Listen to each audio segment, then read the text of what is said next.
नमस्कार, FM news देख रहे हैं आप। मैं हूं आपके साथ Anjali Singh. $1 trillion plan, UP की नई उड़ान। जी हां, उत्तर प्रदेश को $1 ट्रिलियन इकोनॉमी बनाने के लिए तीसरी ग्राउंड ब्रेकिंग सेरेमनी आज लखनऊ में आयोजित की गई। इस दौरान राज्य में विकास की तेजी को बढ़ाने के लिए अलग अलग क्षेत्र में 80 हजार करोड़ रुपए का निवेश किया गया और इस निवेश से राज्य की अर्थव्यवस्था बेहतर होने के साथ साथ 5 लाख युवाओं को नौकरी और रोजगार के बेहतर अवसर मिलेंगे। ग्राउंड ब्रेकिंग सेरेमनी में देश भर में कई बड़े उद्योगपतियों ने हिस्सा लिया और इस दौरान सरकार ने उद्योगपतियों को ease of doing business ranking में यूपी के दूसरे नंबर पर होने का हवाला देकर ज्यादा से ज्यादा निवेश करने के लिए प्रोत्साहित किया। इस सेरेमनी में अलग अलग क्षेत्र से जुड़ी 1406 कंपनियां शामिल रहीं।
वहीं इस दौरान पीएम मोदी ने इस कार्यक्रम में शिरकत की और इस दौरान अपने संबोधन के दौरान कहा कि उत्तर प्रदेश आपके सभी सपनों को पूरा करके देगा, ये मुझे पूरा विश्वास है। उत्तर प्रदेश में 80 हजार करोड़ रुपए का निवेश हजारों नए रोजगार के अवसर भी बनाएगा। इसका सबसे ज्यादा लाभ हमारे नौजवानों को मिलेगा और इसके अलावा उन्होंने 1 नेशन 1 ग्रेड 1 राशन कार्ड का जिक्र कर अपनी सरकार की तारीफ भी की। निवेशकों का मैं इसलिए धन्यवाद करता हूं कि उन्होंने उत्तर प्रदेश की युवा शक्ति पे भरोसा किया है। उत्तर प्रदेश की युवा शक्ति में वो सामर्थ्य है कि आपके सपनों और संकल्पों को नई उड़ान, नई ऊंचाई देने का सामर्थ्य उत्तर प्रदेश के नौजवानों में है। और आप जिस संकल्प को लेकर के आए हैं, उत्तर प्रदेश के नौजवानों का परिश्रम, उनका पुरुषार्थ, उनका सामर्थ्य, उनकी समझ, उनका समर्पण आपके सभी सपने संकल्पों को सिद्ध करके रहेगा, ये मैं आपको विश्वास दिलाता हूं। काशी का सांसद हूं तो एक सांसद के नाते मैं ये लोभ छोड़ नहीं सकता हूं, मोह छोड़ नहीं सकता हूं। तो मैं इतना तो चाहूंगा कि आप लोग बहुत व्यस्त होते हैं, लेकिन कभी समय निकाल करके मेरी काशी देख के आइए। काशी बहुत बदली,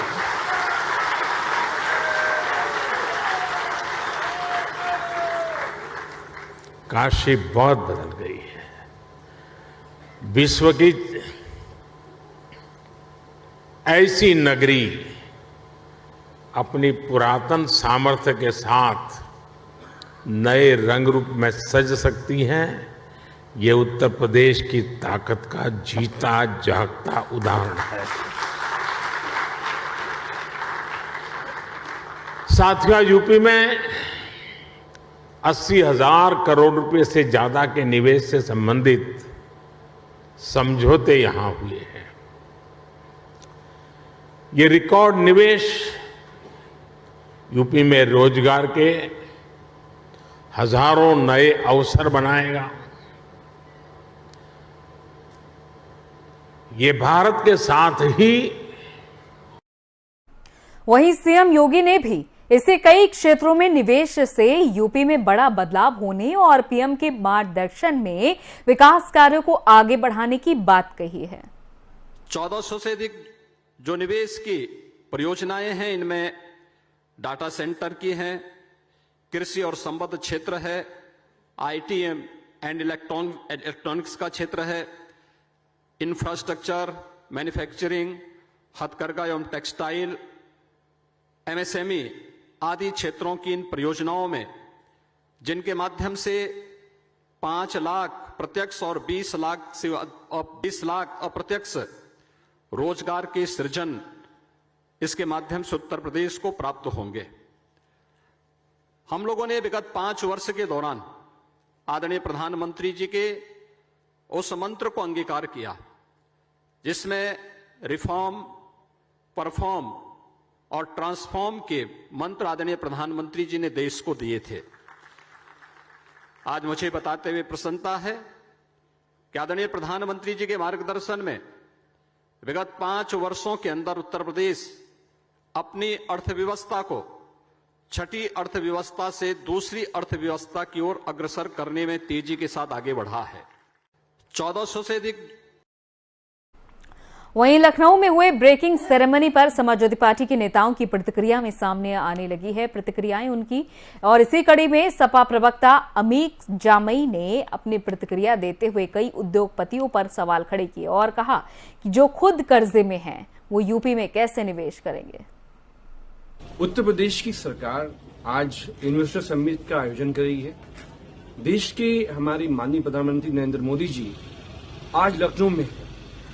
शोर ये है कि उत्तर प्रदेश में अब बहुत बड़ा निवेश आने वाला है, लेकिन भारतीय जनता पार्टी जो वन नेशन वन उद्योगपति को लेकर जो आगे बढ़ रही है, तो सवाल ये है कि 2.2 लाख करोड़ का जो कर्जा वो जो विशिष्ट उद्योगपति हैं वो तो खुद डूबे हुए हैं, तो वो हमारे उत्तर प्रदेश को कैसे निवेश करेंगे। फिर उत्तर प्रदेश में लॉ एंड ऑर्डर के मामले में ऐसा माहौल नहीं है कि यहाँ पे कॉरपोरेट आना चाहें। आप देखिए कि किडनैपिंग में नंबर 1, रेप में उत्तर प्रदेश नंबर 2, दिन दहाड़े हत्याएं, दिन रात डकैती, लूट, ये उत्तर प्रदेश में आम है, क्योंकि विकास के लिए लॉ एंड ऑर्डर का बेहतर होना बहुत जरूरी है। तो हमें ये जो कुछ हो रहा है ये सिर्फ आज जब ये सारे पूंजीपति आए हैं तो हम लोग तो कहेंगे कि समाजवादी पार्टी का जो एक मॉडल था जो माननीय अखिलेश यादव जी ने बनाया था, जाइए देखिए कि हमने कैसे भारत का सबसे बड़ा एक्सप्रेसवे बनाया, जो कि एक मिसाल है। आप देखिए कि जेपी एनआईसी सेंटर जो बना, क्या हम भारत का एक ऐसा सेंटर जहां पे cultural, historical, library, seminar, symposium, convention, जहां पे प्रधानमंत्री जी का जहाज भी उतर सकता है, कुछ ऐसे हमने पत्थर के मील जैसी चीजें माननीय अखिलेश यादव जी ने बनाई। तो निवेश तो होना नहीं है, हम चाहेंगे कि आप जाइए और समाजवादी मॉडल देखकर भारतीय जनता पार्टी कुछ सीखे। उत्तर प्रदेश की सरकार आज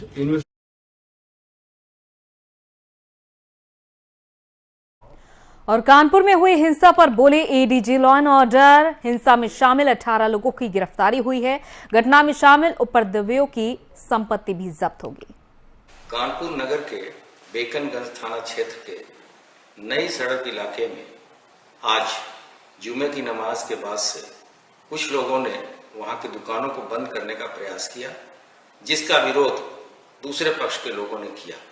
इस बात को लेके जब आपस में टकराव हुआ और पत्थरबाजी की घटना हुई, इस सूचना पे तत्काल पुलिस मौके पर पहुंच के जिस संख्या में पुलिस बल वहां मौजूद था, स्थिति को नियंत्रण करने का प्रयास किया और घटना के तुरंत बाद ही वहां पुलिस आयुक्त तथा अन्य वरिष्ठ अधिकारी मौके पे पहुंचकर आवश्यक बल प्रयोग करके स्थिति को नियंत्रण में किया।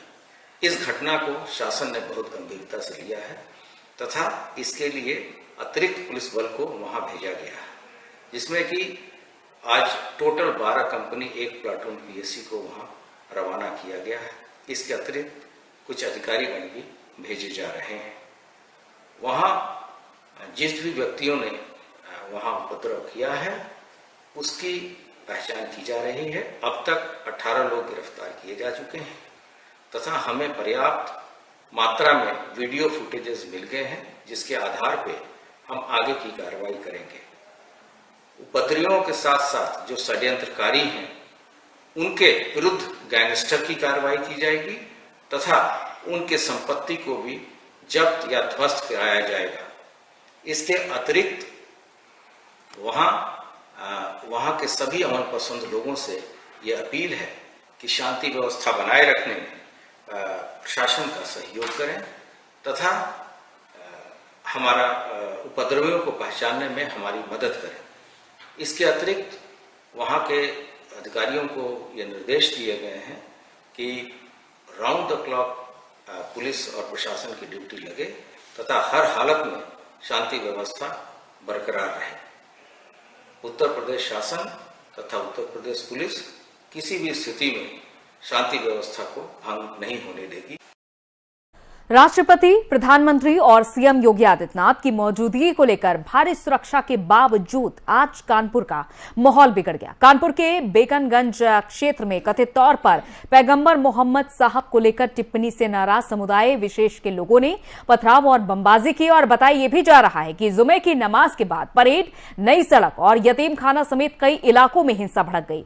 जुमे की नमाज के बाद दो समुदायों के बीच झड़प हुई और ईंट पत्थर भी चले और इस दौरान गोलीबारी भी हुई। उन्होंने यह भी बताया कि अल्पसंख्यक समुदाय के लोग हाल ही में टीवी पर बहस के दौरान बीजेपी प्रवक्ता नुपुर शर्मा द्वारा पैगंबर मोहम्मद के खिलाफ की गई कथित अपमानजनक टिप्पणी को लेकर नाराज थे और वो इलाके की दुकानें बंद करने का प्रयास भी कर रहे थे। फिलहाल स्थिति काबू में है और पुलिस पूरे इलाके में जबरदस्त गश्त कर रही है। दरअसल यहां बाजार बंद करने को लेकर दो पक्ष आमने सामने हो गए और इसीलिए यतीम खाना चौराहे के पास पथराव किया गया। ये बाजार बंद नुपुर शर्मा के बयान के विरोध में मुस्लिम संगठनों की ओर से बुलाया गया था, लेकिन इसके बाद दोनों गुटों में हिंसक झड़प हो गई और दोनों लोगों के घायल होने की भी खबर है।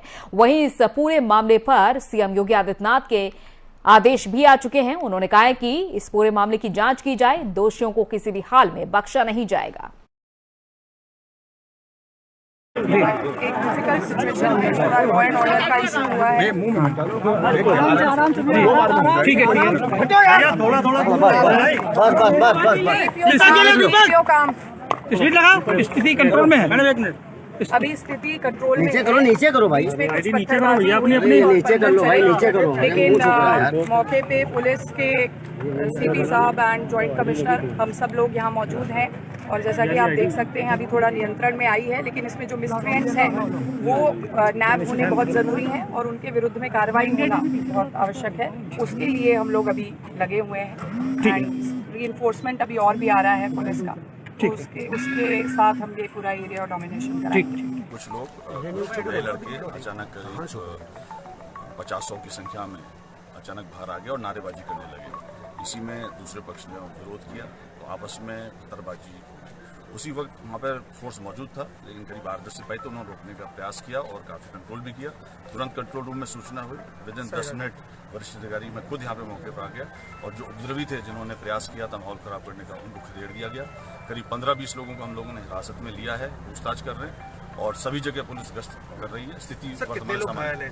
अभी वर्तमान में 2 लोगों की सूचना है जिनके चोट आई है और स्थिति इस वक्त सामान्य है। पुलिस गश्त कर रही है, सभी वरिष्ठ अधिकारी मौके पर हैं और स्थिति सामान्य है।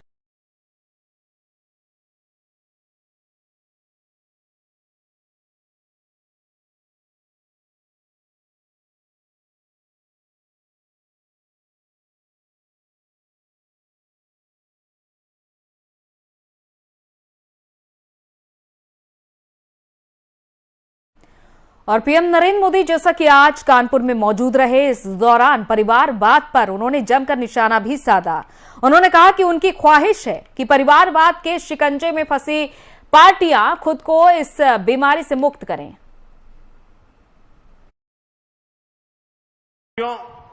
मैं जब परिवारवाद के खिलाफ बात करता हूं तो कुछ लोगों को लगता है कि ये राजनीतिक बयान है, मैं किसी राजनीतिक दल के खिलाफ बात कर रहा हूं, वैसा प्रचार होता है।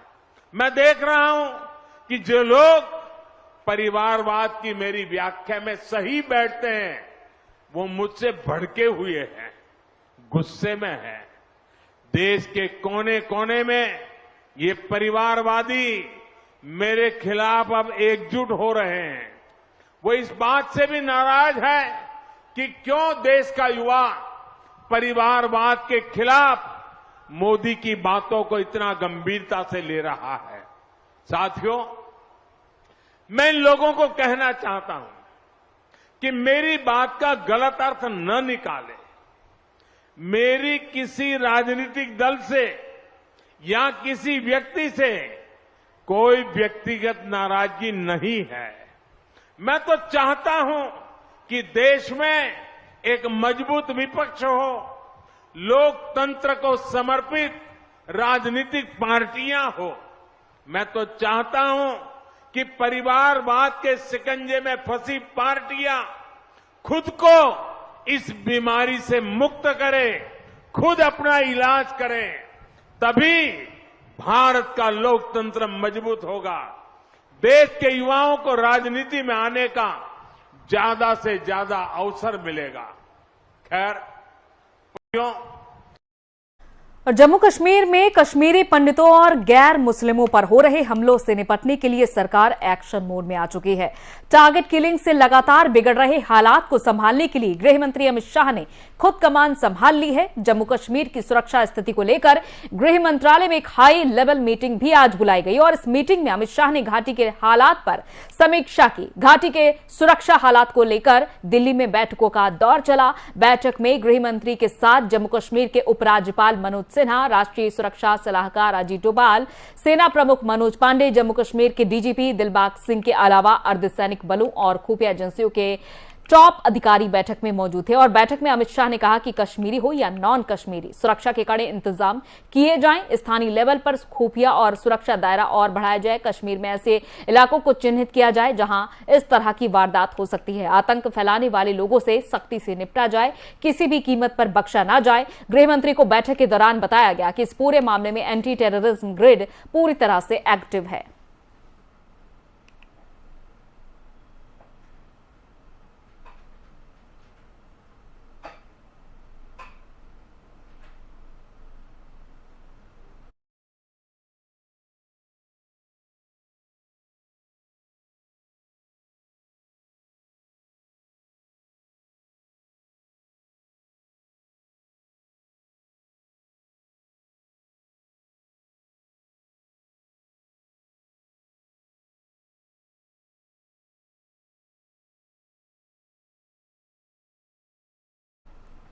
कश्मीरी पंडितों के पलायन को लेकर शिवसेना सांसद ने केंद्र सरकार पर हमला बोला है। उन्होंने कहा कि 370 हटाने के बाद भी कश्मीरी पंडितों के हालात में कोई भी सुधार नहीं हुआ है। उन्होंने क्या कुछ कहा, सुनवाते हैं आपको। देखिए, राहुल गांधी जी ने एक बात जरूर कही है, लेकिन कश्मीर की हालत बहुत ही गंभीर है।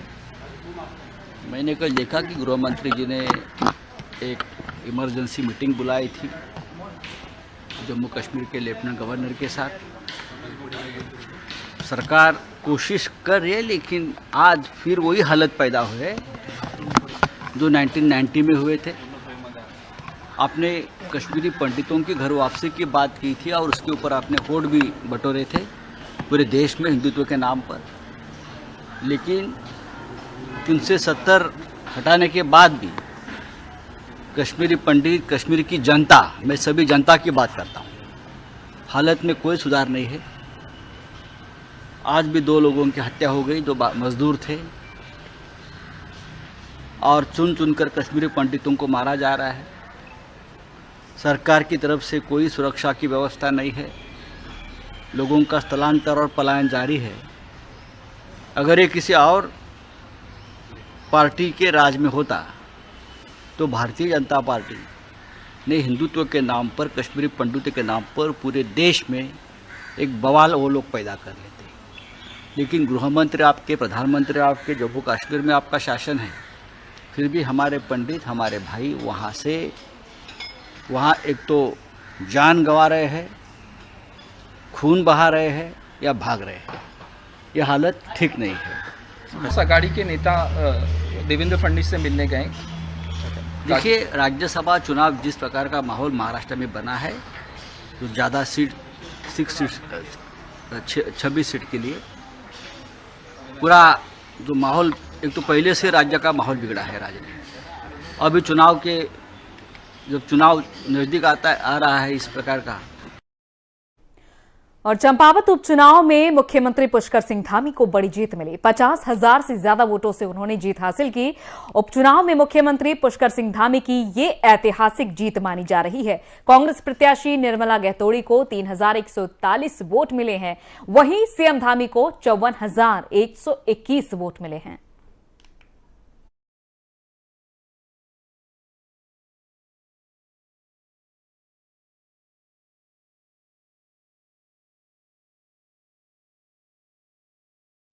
और चंपावत उपचुनाव में कांग्रेस प्रत्याशी निर्मला गहतोड़ी की करारी हार के बाद कांग्रेस ने प्रदेश सरकार पर कई गंभीर आरोप लगाए हैं। कांग्रेस ने सरकार पर सरकारी मशीनरी के दुरुपयोग का आरोप लगाया। कांग्रेस प्रदेश अध्यक्ष करण माहरा ने कहा कि जो परिणाम आए हैं उसे स्वीकार करते हैं, लेकिन इस चुनाव में लोकतंत्र की हत्या के रूप में देखता हूं। वोटिंग के दौरान हमारे कई बूथों पर कांग्रेस के अभिकर्ताओं को जाने नहीं दिया गया। साथ ही 2 घंटे तक कई जगहों पर बिजली बंद कर दी गई और सीसीटीवी कैमरे भी बंद कर दिए गए। एक तरफा वोटिंग कराई गई है। उन्होंने यह भी कहा कि हम इसकी जांच की मांग करेंगे और इसकी रिटायर्ड जज से जांच कराई जानी चाहिए। पूर्व मुख्यमंत्री हरीश रावत ने भी इसी तरह की बात दोहराई है। उन्होंने कहा कि यह चुनाव थोपा गया चुनाव था।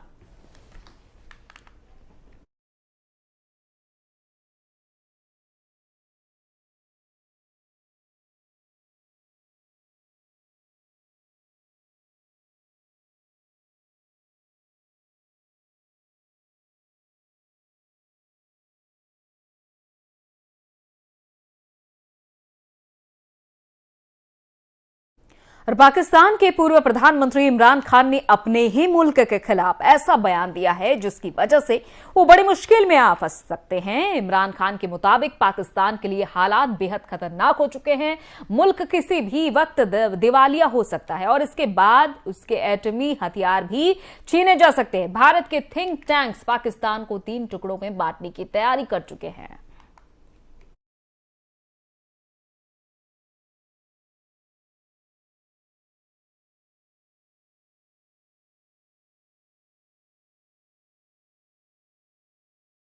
चलिए, इसी के साथ इस बुलेटिन में इतना ही। इजाजत दीजिए। नमस्कार।